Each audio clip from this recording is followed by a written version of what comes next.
guys, I am Nikki of Nikki and Eric, and today I'm going to be breaking down a bathroom rehab to you in 5 easy steps. So if you're a flipper or if you're just a DIYer at home trying to remodel your bathroom, these are the basic 5 steps, and in this order, that you're gonna have to go through to accomplish a rehabbed bathroom. As always, subscribe to our channel, smash the like button, and tell your friends about us because we are here to give you great, riveting, and free content.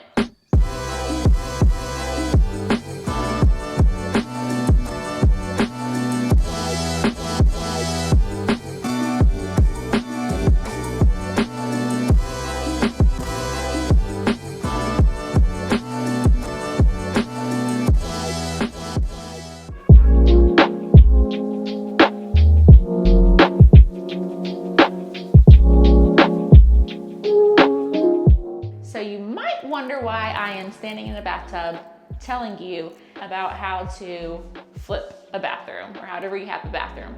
That's because this bathroom is very, very, very small, and to get into the frame of the camera, I gotta stand in the tub. So I'm embracing it. All right, so step number 1, gut it. You gotta gut it, you gotta have a demo day. Sometimes I think this can be the most fun day, especially if this is like your personal house and you're gonna get the family involved. Our kids love demo day. It's so fun. It's like the one day you get to like smash down a wall. So depending on how far into the rehab you're going to do, that's gonna really determine how big of a gut job or a demo day you're gonna have to do.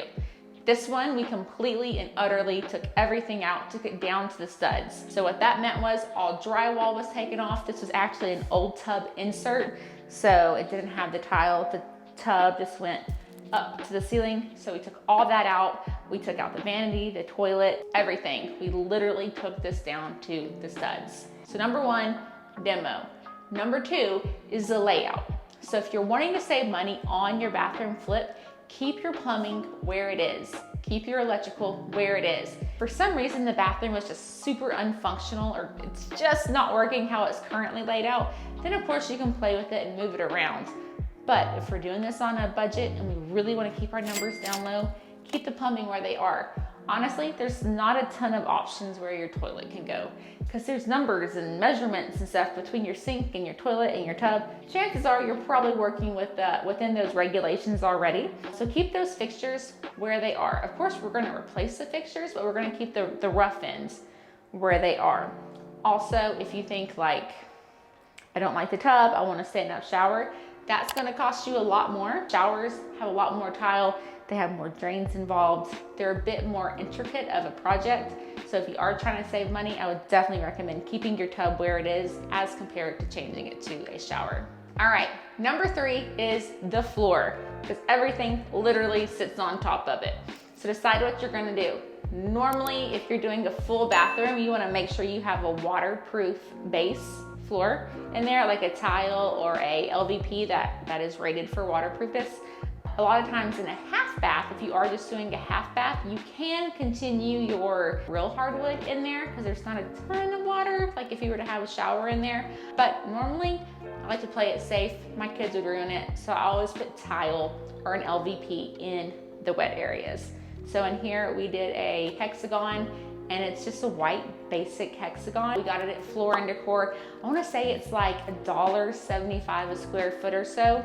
Not much, you know, we're maybe $200 in tile for this floor. A bag of grout, we use just a basic medium grout, it's about $40.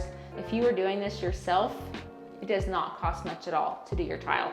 Now tile it's a craft. I don't lay tile, but you might be more skilled than I am. You can get really, really cool, basic, very inexpensive, but good quality products at stores like Floor & Decor, and they're more of a discount one where they get some excess from bigger companies.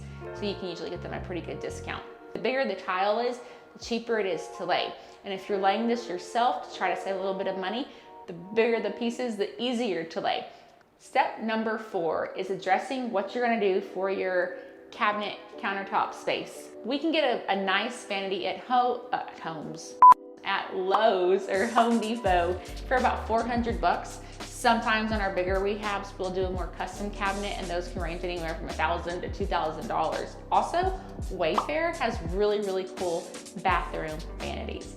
So if you are buying a package vanity, normally that comes with your countertop, and it also has your sink in it. The one in this bathroom came as just a kit for I think like $152 roughly from Home Depot. But on some of our bigger ones, we'll have our cabinet makers make it for us. Then you have to get your sink, and then you have to get your countertops. And normally that's gonna come from a slab yard or a granite or quartz type of a place. And of course that's gonna cost a lot more. That's where you can definitely accrue a lot of money for your rehab.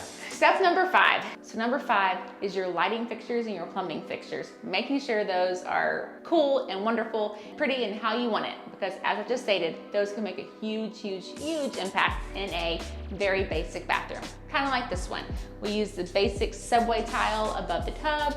We used the normal grout. We didn't lay it fancy. Very, very basic, but we used fun fixtures, and it definitely made the space pop. And you can get those at Amazon or Wayfair or Joss & Main. That's where we get most of our things at. Also, a bathroom mirror is huge. I like to get one that has a black rim around it because black is pretty timeless, and normally something else in the bathroom, be it the handles or the light fixture, something else is black in that bathroom, and it pulls it all together.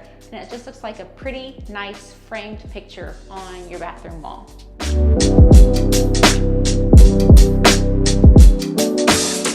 All right, guys, those are our 5 tips for your bathroom remodel. Let us know, are you a DIYer on your bathroom, or do you hire a contractor?